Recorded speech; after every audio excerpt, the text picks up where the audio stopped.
अमित आपकी जी, बात अमित जी, में से जी सर, हमारे साथ जी जी, हमारे साथ एनजीएफ से भी हमारे साथी जुड़े हैं। क्या आप अमित जी से कोई प्रश्न करना चाहेंगे? जी हाँ जी, सबसे पहले तो नमस्कार सर, राम राम हरियाणा। इस जी, कार्यक्रम राम में राम। मैं आप सभी का बहुत बहुत आभार करना चाहूँगा जो अमित जी हमारे साथ जुड़े। और अमित जी को सबसे पहले तो हमारे एक ऑडियंस हैं, उनकी कॉल आई थी, जैसे पिछले कल राजवीर जी की आई थी, तो उन्होंने एक सवाल और पूछा था। उन्होंने ये पूछा था कि जैसे गांव सतुआगढ़ी, ये जो अपने हरियाणा के अंदर अंतिम गांव पड़ता है इस ब्रज 84 कोस यात्रा में, पद यात्रा में, तो उन्होंने बोला कि ये जो यात्रीगण है कहीं ना कहीं उन्हें जो लाइटिंग की है, जो वो परेशानी का सामना करना पड़ रहा है। लाइटिंग की व्यवस्था, रात को चलने में काफी परेशानियों का सामना करना पड़ रहा है जब वो जमुना पुल पर जाते हैं, वो परेशानी का सामना करना पड़ रहा है। और दूसरा उन्होंने बताया कि वो जो श्रद्धालु हैं वो काफी मात्रा में, काफी तादाद में, वो क्या है कि जो प्रशासन की तरफ से जो अलॉट किया गया रास्ता है, जो प्रशासन की तरफ से अलॉट किया गया मार्ग है, उस रास्ते पर ना चल के वो दूसरे रास्तों पे चल रहे हैं। वो खेतों के मार्ग से होके हुए उस जमुना पुल पर पहुंच रहे हैं। उनकी एक ये समस्या भी थी सर। तो मैं जानना चाहूंगा कि क्या प्रशासन की तरफ से इस समस्या के लिए कोई निवारण भी किया गया है? जी जी, अमित जी। अच्छा, जी जी सर। सर इसमें जैसे सर बता रहे हैं वहाँ पे लाइट की व्यवस्था बनाए रखने के लिए, वो जो सतुआगढ़ी लास्ट गांव पड़ता है हमारे हरियाणा का सर, वहाँ से नदी स्टार्ट हो जा रही है। जहाँ सतुआगढ़ी जिस गांव की बात कर रहे हैं वहाँ पेट्रोल पुल है सर। वहाँ पे हमने जो लाइट की व्यवस्था, जो पहली रात थी सर, उस दिन थोड़ी हमारी लाइटिंग कम थी। उस दिन रात को जो फर्स्ट डे था हमारा 17 तारीख का, उस दिन कुछ इशू आया था, हमारी जो लाइटें थी वो एक मतलब उनमें दूरी ज्यादा हो गई थी। लेकिन फिर हमने वहाँ पे फ्लड लाइट का इंतजाम कर दिया था। और जो वहाँ एज ए ग्राउंड है सर, मतलब नदी के पास जो एरिया पड़ता है, खेतों का एरिया है, हमने वहाँ पे लाइट व्यवस्था, जो जो फ्लड लाइट होती है सर, वो लगा के हमने वहाँ पे अच्छी मतलब व्यवस्था कर दी थी। उसके बाद मुझे नहीं लगता सर वहाँ से हमारे पास लाइट की कोई कंप्लेंट आई है, क्योंकि हमारे वहाँ पे जो ड्यूटी में शेड लगे हुए हैं। और जो वहाँ पे सर अभी हमारे डी साहब ने भी, एसपी साहब ने भी 2 दिन पहले दौरा किया था सर, अभी ना हाल ही में भी। तब भी ये हमने लाइट की समस्या पहले दिन आई थी, उसके बाद इसको रिजोल्व कर दिया था सर लाइट वगैरह के लिए ना जी। वहाँ पे प्रॉपर बिजली विभाग द्वारा भी ट्रांसफार्मर और कनेक्शन दिया हुआ है। लाइटिंग के मेरे हिसाब से अब वहाँ कोई ऐसी समस्या नहीं है। और जहाँ तक रास्ते की और खेतों की बात आ रही है सर, वो एक खुला मैदान का एरिया है। प्रशासन ने तो सर एक प्रॉपर रास्ता निकाल रखा है, वहाँ से कच्चा घोर आता है जो सीधा वहाँ से नदी से निकल सतुआगढ़ी तक आ जाता है।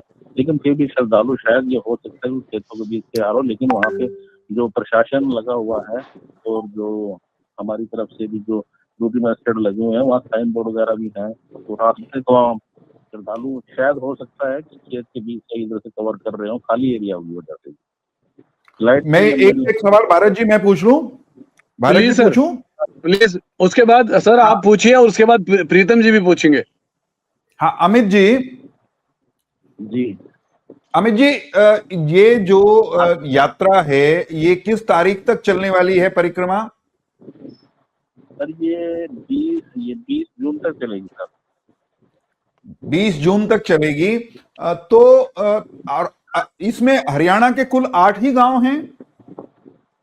हाँ सर, हमारे जो इसमें ब्रज परिक्रमा के अंदर आते हैं 8 गांव आते हैं, जो अलॉटेड गांव है वो 8 गांव है। जैसे जो सतुआगढ़ी लास्ट गांव है ना सर, मुर्तजाबाद, वो हसनपुर में ही आ जाता है। अच्छा, इसमें मेरा जो प्रश्न है कि अपने क्षेत्र से गुजरने वाले यात्रियों को मान लो कोई समस्या आ जाए किसी तरह की, और उनको किसी मदद की आवश्यकता हो, तो क्या कोई कंट्रोल रूम या कोई ऐसा एक कोई टेलीफोन नंबर भी, हेल्पलाइन जैसा भी शुरू किया है क्या हम लोगों ने? सर हर एक जिस भी गांव से सर गुजर रहे हैं वहाँ पे हमारे कैंप लगे हुए हैं ऑलरेडी। सरपंच और सेक्रेटरी वहाँ मौजूद रहते हैं, प्रशासन वगैरह और पुलिस के बैरिकेड भी हैं सर हर एक गांव में भी। और जहाँ तक ये जैसे अब हर एक गांव में एक नोडल ऑफिसर बनाया हुआ है, हर एक गांव के ऊपर एक नोडल ऑफिसर बनाया हुआ है। और इस कर्मचारी गार्ड का हर एक उसको एक गांव अलॉटेड किया हुआ है, एक अधिकारी को। वो एसपीओ लेवल के हैं, बीडीओ लेवल के हैं, तहसीलदार लेवल के हैं। वो किसी भी आदि श्रद्धालु को कोई कंप्लेंट आती है, जो कुछ भी आते हैं, उन नोडल ऑफिसरों के नंबर वगैरह वहाँ हर एक गाँव में अवेलेबल है, इंडिविजुअल अलग अलग गाँव की। और ये यात्रा मार्ग जो है, अमित जी, जो यात्रा मार्ग है जिस पर आप कह रहे हैं कि ग्रीन मैट भी बिछाया हुआ है यात्रियों की सुविधा के लिए, ये अन्यथा कच्चा भी है क्या कुछ हिस्सा, या पक्की सड़क है, मेटल रोड है? नहीं सर, बहुत बहुत कहीं जहाँ कच्चा मार्ग भी है सर, और ये जो अपना तारकोल सड़क भी आती है जी।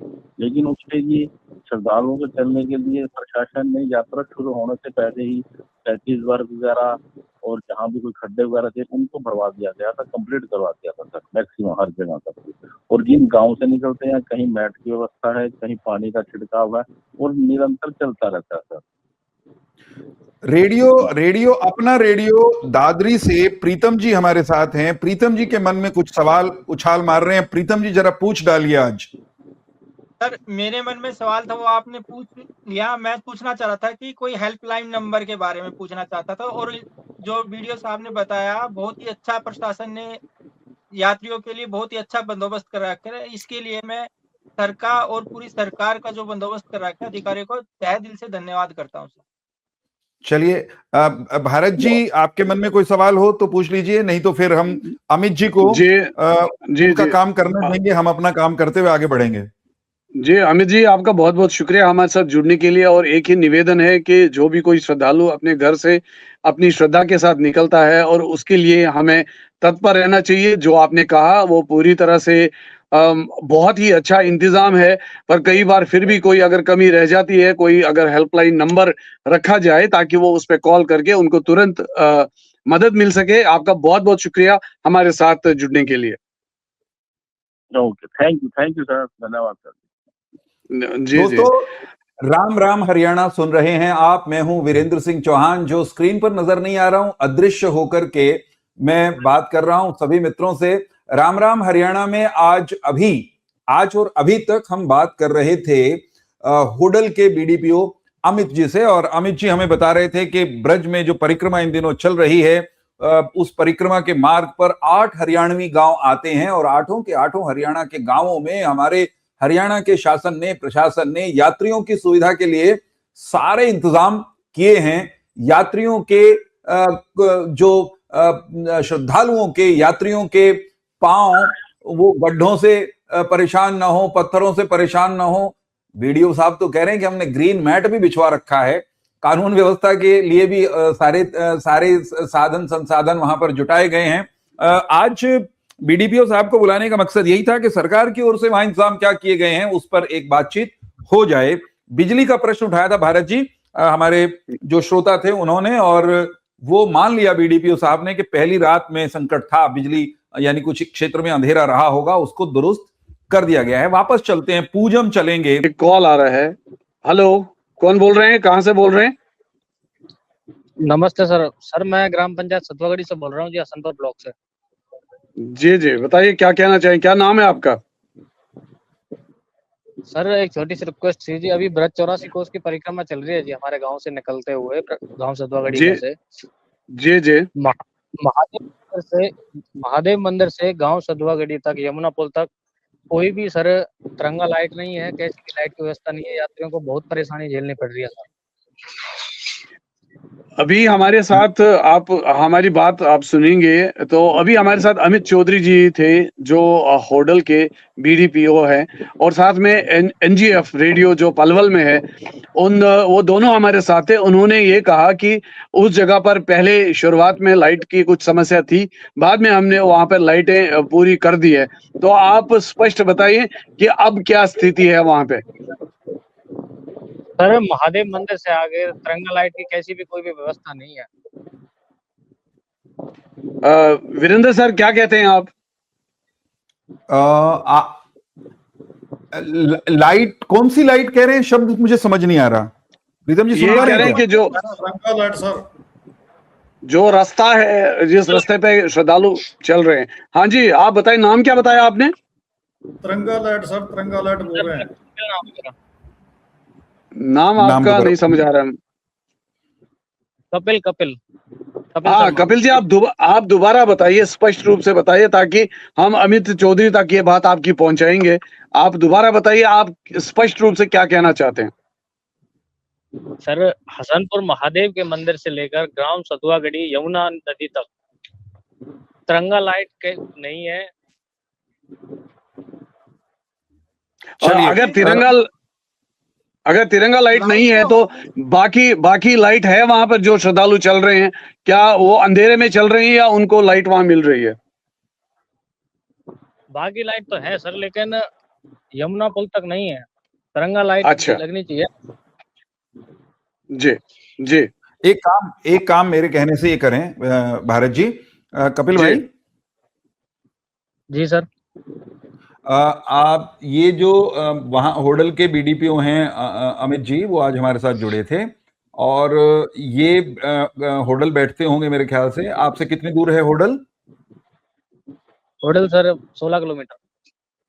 अच्छा, अगर आपको लगता है कि आप होडल की तरफ जा सकते हैं तो एक बार इनसे मिलकर ये बात लिखित में दे दीजिए, और अगर आपको लग रहा है कि ये काम ज्यादा मुश्किल होगा तो आप एक पत्र मेरे पास भिजवा दें बीडीपीओ के नाम,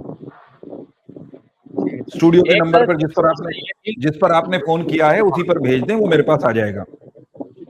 ठीक है सर। एक सर छोटी सी रिक्वेस्ट ये थी कि जो परिक्रमा है वो महादेव मंदिर से होते हुए यमुना नदी के पास चल रही है। जो हसनपुर के लोगों को भटका रहे हैं, उनको गुमराह कर देते हैं। वहाँ रास्ता बिल्कुल भी नहीं है, खेतों की मेड़ से होते हुए निकल रहे हैं यमुना नदी के पास। वहाँ ढाई टूटने से किसी को भी चोट लग सकती है। एक्चुअल जो रास्ता है उससे परिक्रमा नहीं निकल रही सर। कपूर जी जी सर। कपूर जी, एक नंबर नोट कीजिए वीडियो साहब का। एक मिनट सर,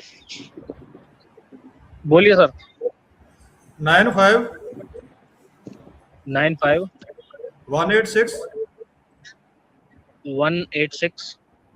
16